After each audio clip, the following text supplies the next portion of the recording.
ఇచ్చింది సార్ అడగాలి. మాట్లాడడానికి అందరికీ వస్తుంది కానీ పద్ధతి ఉండాలి. మీకు అందరూ చెప్తారు మనం అందరూ పెద్ద ఇటువంటి మాట ఎవరు మాట్లాడి పార్టీకి సపోర్ట్ చేస్తారు ఎవడన్నా ఎంత పెద్దోడన్నా కానీ పార్టీ అనేది క్రమశిక్షణ ఉంటుంది. ఇటువంటి మాటలు లాస్ట్ ఛాన్స్ ఇస్తున్నాం మరోసారి. మళ్ళీ ఇటువంటి మాట ఎవరు మాట్లాడాలి ఎక్కడ మాట్లాడాలి సోదరు మీద కావచ్చు బయట మాట్లాడదు పేపర్ కావచ్చు ఎక్కడ మాట్లాడాలి వాళ్ళు ఖచ్చితంగా ఎంత పెద్దోళ్ళైనా సరే పార్టీకి సస్పెండ్ చేస్తాం. అవకాశం ఇచ్చినాం దాన్ని ఉపయోగించుకోవాలని ఇంకోటి మాట పద్ధతి కాదు.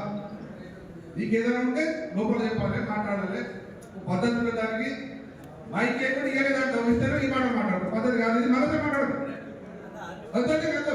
నీకు ఇక్కడ అవకాశం ఎవరైనా సరే ఈయన కాదు ఎవరైనా సరే ఇటువంటి పద్ధతి ఎవరున్నా ఫోటోలు అనేవి చాలా మంది అక్కడ ఉన్నాయి. అది ఎవరు ఆ ఫోటో ఎవరుదా మీరు అనొద్దు రోజు ఎటువంటి రాజకీయాలు వద్దు. మీరు ఇంటర్గా చెప్పండి ఎంత మాట్లాడుకోవాలి మైకి పద్ధతి కాదు. అది ఎవరైనా మరోసారి చెప్తారా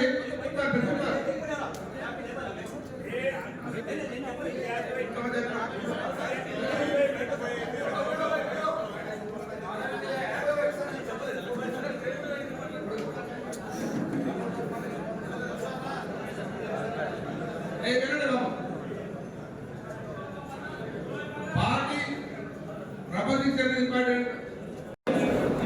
ఎవరైనా సరే మనోదైతే మీరు దాన్ని చేసుకోవడం జరుగుతుంది. మీకు ఇచ్చిన ఎంత వచ్చినా మీ మొగలు మీరే లేరు. మొదటి నుంచి ఇక్కడ రాయమన్నాడు పార్టీ ముఖ్యమంత్రి ఉన్నాడు ఏం బదిలాలే పార్టీ ముఖ్యమంత్రి ఉన్నాడు అట్లాగే వినండి. నేను అనేది ఎవరైనా సరే అవకాశం వస్తుంది ఇస్తారు దాన్ని ఉపయోగించుకోవాలి. నేను ఒక్కటైనా నాకెందుకు ఇచ్చిన మరి మీతో ఎందుకు వెళ్ళవచ్చు. పార్టీ 2001 పుట్టింది. పుట్టినప్పటి నుంచి ఎంతో మంది పనిచేసింది ఎంతో మంది ఉన్నారు. ఏదో ఎవరికి అవకాశం ఇది ఎందుకు మీకంటే ఇది ఎంతసేపు నాకే నేను మైక్ పట్టుకుపోయాడు మరి మొదటి నుంచి పనిచేసి నాకు అటువంటి చాలా మంది అవకాశాలు ఉన్నారు. కానీ అవకాశం వచ్చిన భరించాలి మన బాధ్యత. మాకు ఇంత పెద్ద అవకాశం ఇచ్చింది కదా మేము దాన్ని గౌరవించాలి పార్టీ గౌరవించాలి. మేము ఏం తప్పులు మాట్లాడే పార్టీ నష్టమైందని బాధ్యత వాళ్ళ మీద ఉండాలి. మరి బాధ్యతగా ఎవరు మాట్లాడి యాక్షన్ తీసుకోబడుతుంది. దయచేసి అర్థం చేసుకోవాలి. మీకు ఏదైనా బాధలు ఇంటర్వ్యూ మాట్లాడడం ఎక్కడ బయట మాట్లాడదు. మరి సందర్భంగా మరి సమాచారం ఉద్దేశించి